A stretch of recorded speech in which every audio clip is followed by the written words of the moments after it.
सो audit कैसे पढ़ना चाहिए?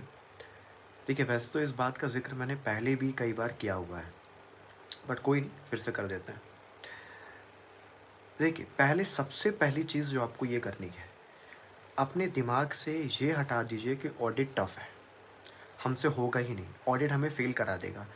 ये चीज़ दिमाग से पहले हटा दीजिए, पहली चीज़।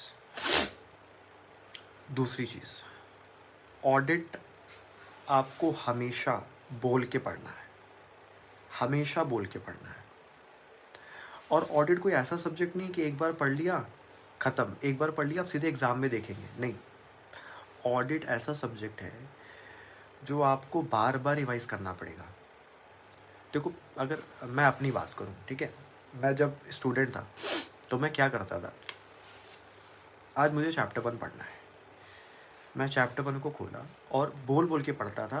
बोल के पढ़ने के साथ मैं उसको रिटेन भी करता था।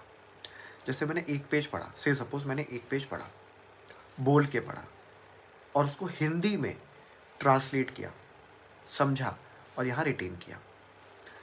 1 पेज फिर वो पढ़ लिया, उसको छुपा देता था। फिर मैं सोचता था, अच्छा मैंने क्या-क्या चीज़ें पढ़ी, उसको हिंदी में रिकॉल करता था। ऐसे मैं पूरा चैप्टर पढ़ता था। वो चैप्टर पढ़ लिया, साइड में रख दिया, क्योंकि हमारे एक सब्जेक्ट तो है नहीं भाई, कई सारे सब्जेक्ट्स हैं। लेकिन हाँ, मैं उस चैप्टर को 10-12 दिन बाद फिर उठाता था, फिर से बोल के पढ़ता था, फिर से रिटेन करता था। तो देखिए, पहली चीज़, ऑडिट डिफ़िकल्ट नहीं है। अगर आपने ढंग से पढ़ा है, समझ के पढ़ा है, प्रैक्टिकल एग्ज़ाम्पल के साथ पढ़ा है, तो आपको टफ़ तो नहीं लगेगा। देखो, चीज़ें टफ़ कब लगती है ना, जब हमें चीज़ें रटाई जाती हैं, बिना कुछ समझाए, बिना कोई प्रैक्टिकल एग्ज़ाम्पल के चीज़ें रटाई जाती हैं, तब हमें चीज़ें टफ़ लगती हैं।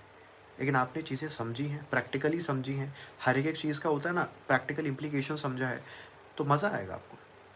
और मैं फिर से बोल रहा हूँ, ऐसा नहीं एक बार आपने पढ़ लिया सीधे एग्ज़ाम में देखेंगे। बहुत बच्चे ये गलती करते हैं, आज पढ़ लिया, सर हमें आ गया, सीधे एग्ज़ाम में देखेंगे, नहीं। मैं अपनी बातों को फिर से दोहरा रहा हूँ, ऑडिट टफ़ नहीं है, दिमाग से ये चीज़ निकाल दीजिए। दूसरी चीज़, ऑडिट को एन्जॉय करके पढ़िए, बोल-बोल के पढ़िए और उसको रिटेन करने की कोशिश कीजिए, ठीक है? आप इस तरीके से ऑडिट पढ़िए कि कल चल के भाई मेरे को ऑडिट पे जाना है, तो मेरे को ये सारी चीज़ें फ़ॉलो करनी पड़ेंगी। और बार-बार रिवाइज़ करिए। और लास्ट इम्पॉर्टेंट चीज़, लिख के प्रैक्टिस कीजिए। आरटीपी, एमटीपी उठाइए, लिख के प्रैक्टिस कीजिए। देखना आपका कॉन्फिडेंस कहाँ होगा। लिख के आप प्रैक्टिस करो। प्रैक्टिस करो, उसको अपने सॉल्यूशन को मैच करो आप। टर्म्स थोड़े बहुत आप कोशिश करो यूज़ करने की, आईसीआई की, देखो मैं पूरा कॉपी करने के लिए नहीं बोल रहा हूँ, लेकिन कुछ टर्म्स आप कोशिश करो मैच करने की। चलिए, होपफुली कुछ हेल्पफुल रहा हो।